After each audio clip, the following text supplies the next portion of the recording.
Hello divine souls, जय श्री राम, जय बाबा नीम करौली महाराज की।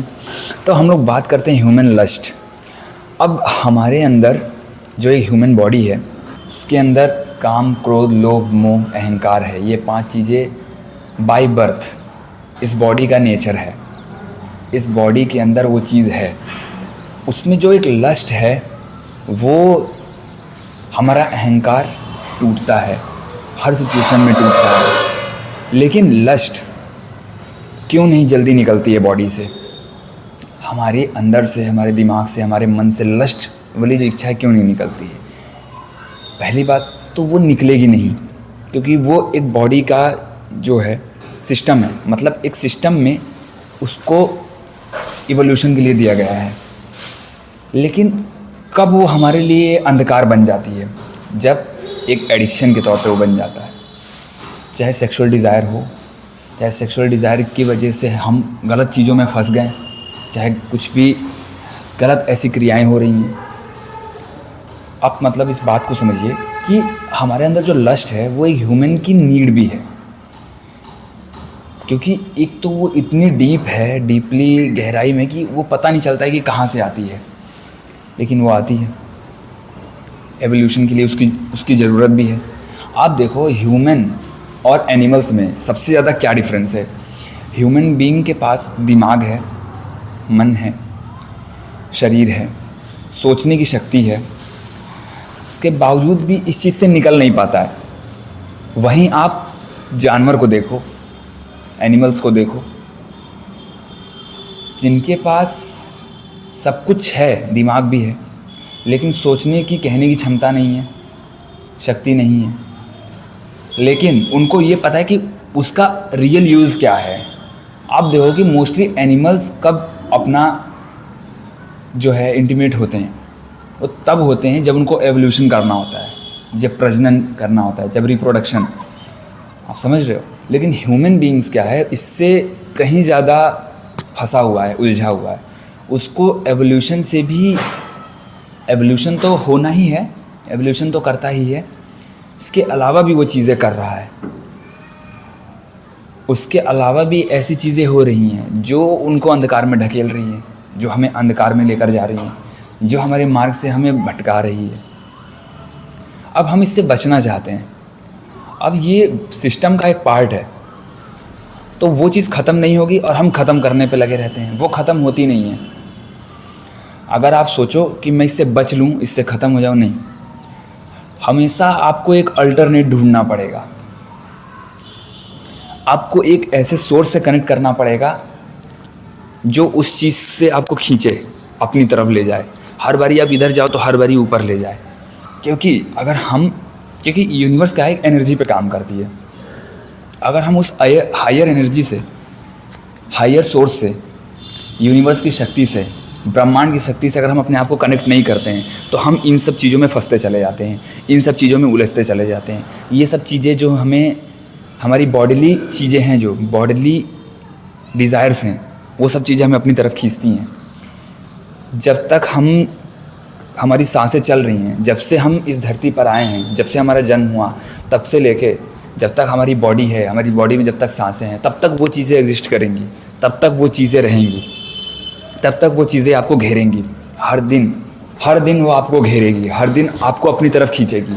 लेकिन हमें भाग के, दौड़ के किसी भी तरह अपने हायर सोर्स से कनेक्ट करना है अपने आप को भगवान से, भक्ति मार्ग से, नेचर से, यूनिवर्स से, ब्रह्मांड से, या आपके रिलीजन में जो भी गुरुदेव हैं, जो भी भगवान हैं, उनसे हमें, उनसे कनेक्शन अपना स्ट्रॉन्ग बनाना है। हमें उनसे अपने आप को रूट करना है, उनसे अपने आप को कनेक्ट करना है। क्योंकि हमारा जो ये वाला चीज़ है ना, जो काम, क्रोध, लोभ, मोह, अहंकार है, ये चीज़ हमारे सिस्टम में फिटेड है ऑलरेडी। जैसे हम एक नया फ़ोन लेते हैं तो कुछ ऐप्स ऑलरेडी उसमें इनबिल्ट आते हैं, तो ऐसा ही ये भी इनबिल्ट है। हम ना इससे बच सकते हैं, ना इसको निकाल के बाहर कर सकते हैं। क्योंकि उस चीज़ को फेस करके ही हमें, जो हमारा शारीरिक तल पे जब हम जीते हैं, जब हम बॉडीली लेवल पे जी रहे हैं, तो हमें वो शारीरिक लेवल पे जीने के लिए वो चीज़ दी गई है। लेकिन उसको समझ के ऊपर उठने के लिए भी हमारे अंदर शक्ति है। मतलब काम इच्छा, हमारी बॉडी डिज़ायर कर रही है, हमारा मन डिज़ायर कर रहा है सेक्सुअल प्लेजर के लिए, टेम्परेरी प्लेजर के लिए। क्रोध आ रहा है, बॉडी कर रही है, मन कर रहा है क्रोध। फिर हम शांत हो जाते हैं। फिर अपना क्या होता है कि काम, क्रोध, लोभ, मोह, अहंकार थोड़े समय के लिए डेवलप होगा, मतलब थोड़े समय के लिए हमारी बॉडी में दिखेगा और वो इतनी गलत से गलत चीज़ करवा देगा। फिर आपको एहसास होगा कि यार वो तो बस बहुत छोटे मोमेंट के लिए था, बहुत ही कम समय के लिए था और उसकी वजह से हम कितना अंधकार में चले आए हैं, क्योंकि वो इनबिल्ट है। अगर हम वो चीज़ अगर हमारी बॉडी में इनबिल्ट ना होती तो हम कहीं ना कहीं अपनी कॉन्शियसनेस को समझ ना पाते, कहीं ना कहीं अपनी चेतना को एक स्तर पे ना ले जा पाते, कहीं ना कहीं अपनी चेतना से ऊपर उठने की कोशिश ना करते। आज तक जो भी हमारे संत महात्मा, जो भी साधु, जो लोग भी भक्ति और नाम जप कर रहे थे, जो लोग भी अपना तपस्या कर रहे थे, उन लोगों की सबसे बड़ी लड़ाई क्या थी? इन्हीं 5 चीज़ों से ऊपर उठना, काम, क्रोध, लोभ, मोह, अहंकार। यही सब चीज़ों ने हमें इस बॉडली डिज़ायर में और 3D वर्ल्ड में उलझा रखा है, मतलब मटेरियलिस्टिक वर्ल्ड में उलझा रखा है। अब बॉडी है तो ज़रूरी भी है, लेकिन कब तक? जब तक वो हमें अंधकार में ना ढकेले तब तक वो बहुत अच्छी है, क्योंकि हमें बैलेंस करना बहुत ज़रूरी है अपनी लाइफ में। हम बैलेंस जिस दिन समझ जाते हैं, लेकिन वो बैलेंस कैसे समझते हैं? अगर हम अकेले खुद से कोशिश करेंगे तो बहुत हद तक हम नाकामयाब हो जाएंगे, बहुत हद तक हम उस चीज़ में पड़ जाएंगे, क्योंकि इतना ज़्यादा डिस्ट्रैक्शन है आज के टाइम पे। तो हर जगह हमें डिस्ट्रैक्ट कर रही है, हर एक कॉर्नर हमें डिस्ट्रैक्ट कर रही है। अगर हम किसी ऐसे सोर्स से कनेक्ट नहीं हैं, प्रभु से, अपने भगवान से कनेक्टेड नहीं हैं, जब हम बहुत ज़्यादा भटक रहे हैं, जब हम बहुत ज़्यादा हमें डिस्ट्रैक्ट कर रही हैं चीज़ें, तो हमारा फोकस, हमारा कहीं ना कहीं जो कंसंट्रेशन है वो बिगड़ जाता है। हमारे जीवन का जो एम्बिशन है वो भी हम कहीं ना कहीं भटक जाते हैं। लेकिन जब हम भगवान से कनेक्ट होते हैं, जब हम नाम जप मार्ग में आते हैं, भक्ति मार्ग में आते हैं, जब हम मंत्रों का चैंटिंग करते हैं ना, तो हम उस वाइब्रेशन को फील करके इस वाइब्रेशन से ऊपर निकल जाते हैं। शारीरिक तल पे जो चीज़ें हैं उससे हम निकल जाते हैं, क्योंकि वो वाइब्रेशन ही इतनी पावरफुल है। जो यूनिवर्स है अपने आप में इतना पावरफुल है। सोचिए, वो क्रिएशन है, फेमिनिन, क्रिएट, सस्टेन कर रही है, मतलब आप समझ रहे हो। पुरुष और प्राकृतिक का मिलन। तो पुरुष क्या है? पुरुष कोई जेंडर की बात नहीं हो रही है। पुरुष का मतलब है हमारे वो 5 बॉडीली डिज़ायर्स, काम, क्रोध, लोभ, मोह, अहंकार, 5 से ऐसे ही हमारे अंदर है। जब हम अपनी एनर्जीज़ को अपने हायर सोर्स से कनेक्ट करते हैं, प्राकृतिक से हम जब कनेक्ट होते हैं, नेचर से कनेक्ट होते हैं, यूनिवर्स से कनेक्ट होते हैं, तो वो बैलेंस होती है।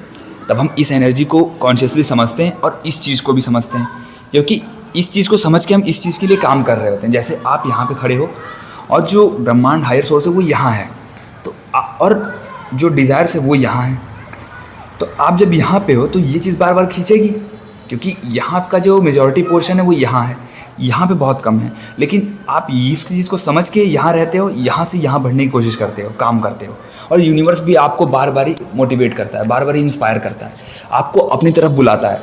क्योंकि हमारे क्या है कि हमारे उसमें एक अच्छी कहावत है, किसी ने बहुत अच्छा ही कहा है कि जब हम भगवान की तरफ 1 कदम बढ़ाते हैं तो हमारी तरफ 100 कदम बढ़ाते हैं। तो यहाँ पे वो चीज़ लागू होती है, यहाँ पे वो चीज़ बहुत अच्छे से एग्जीक्यूट करता है यूनिवर्स, कि हम जब यूनिवर्स की तरफ एक कदम भी बढ़ाते हैं तो वो हमारी तरफ 100 कदम बढ़ता है। वो कहता है कि तू कोशिश कर, मैं तेरे को पूरा सहारा दूंगा, मैं तुझे अपनी तरफ से पूरी एनर्जी दूंगा। इसीलिए हमें उस सोर्स से कनेक्ट होने के लिए बहुत ज़रूरी है, बहुत ज़रूरी है। अगर हम नहीं कनेक्ट होंगे तो हम डिस्ट्रैक्ट हो जाएंगे। इस वजह से आप देखो कि जब हम किसी तामसिक चीज़ों का सेवन कर रहे हैं, मांस, शराब, सिगरेट, आप देखो कि वो चीज़ें हमें टेम्परेरी टाइम के लिए शांत करती हैं, टेम्परेरी टाइम के लिए हमें सुकून देती है, लेकिन फिर वापस से उसी जगह खड़े हो जाते हैं। क्यों? क्योंकि पुरुष का मिलन प्राकृतिक से नहीं हो पा रहा है, उसका 3D वर्ल्ड से मिलन हो रहा है, और 3D वर्ल्ड में उलझन है। हम ये नहीं कह रहे हैं कि प्रकृति हमें ये नहीं करती कि दूर कर देती है, नहीं। भगवान, प्राकृतिक ब्रह्मांड हमें क्या करता है कि हमें बैलेंस करना सिखा देता है कि बेटा वो तेरे लिए है, तो तू कर तो रहा है, लेकिन उसमें देख कि उसके बाद तेरे लिए क्या है, उसको करने के बाद तू क्या फील कर रहा है, क्या तभी भी तेरे अंदर सुकून लग रहा है कि तू अभी भी खाली है।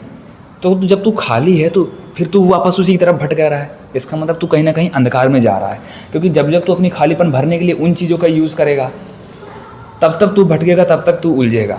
लेकिन जब तू उस खालीपन को भरने के लिए मेरे पास आएगा, तब मैं तुझे एक नई एनर्जी के साथ आगे बढ़ाऊंगा, तब मैं तुझे नई एनर्जी फील करवाऊंगा, नए मिरेकल्स के साथ आगे बढ़ाऊंगा, नए चमत्कार दिखाऊंगा।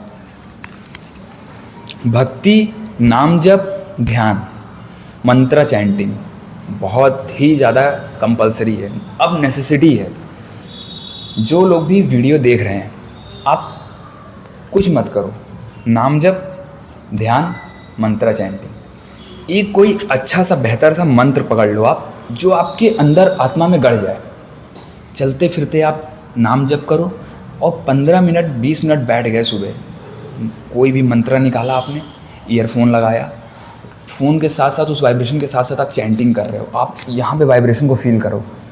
आप कुछ समय करके देखो, 1 महीना ट्राई करो, 1 हफ्ते ट्राई करो, आपको 0 से 1 पे जो फीलिंग आएगी ना, उतने में ही आप समझ जाओगे वाइब्रेशन का गेम। लेकिन एक चीज़ और है, आपको वो चीज़ बार बार ही खींचेगी, तो बार बार हमें उन मंत्रों की मदद से ऊपर बढ़ना है, बार बार प्रार्थना करनी है, बार बार हमें नाम जप करते रहना है, अपने ध्यान साधना को नहीं छोड़ना है। आज की लड़ाई हमारे हिमालय पे जाके नहीं है, आज का तपस्या हमारे लिए पहाड़ों पे जाके नहीं है कि पहाड़ों पे चले गए संसार छोड़ के, नहीं। आज की लड़ाई हमारी खुद से है, क्योंकि अब हमारी लड़ाई अंदर से हो गई है। आप बाहर से टेम्पटेशन फील करोगे, बाहर आपने किसी को देखा, आपने अपने अपोजिट जेंडर को देखा, चाहे लड़की हो चाहे लड़का हो, अट्रैक्ट हुए, अब उसको देख के जो इमेजिनेशन करी आपने ना, विजुअलाइजेशन करा आपने दिमाग में, वो टेम्पटेशन आपको क्या करेगी, अंदर से उत्तेजित करेगी, अंदर से डिज़ायरफुल करेगी, डिज़ायर क्रिएट करेगी आपके अंदर, और वही चीज़ हमें भटका रही है। तो हमें टेम्पटेशन से दूर रहना है। टेम्पटेशंस जो हमारे अंदर डेवलप कर रही है ना, जो चीज़ें हमारे अंदर टेम्पटेशंस क्रिएट कर रही है, उन चीज़ों से हमें दूर होना है। जय श्री राम, जय बाबा नीम करोली महाराज की।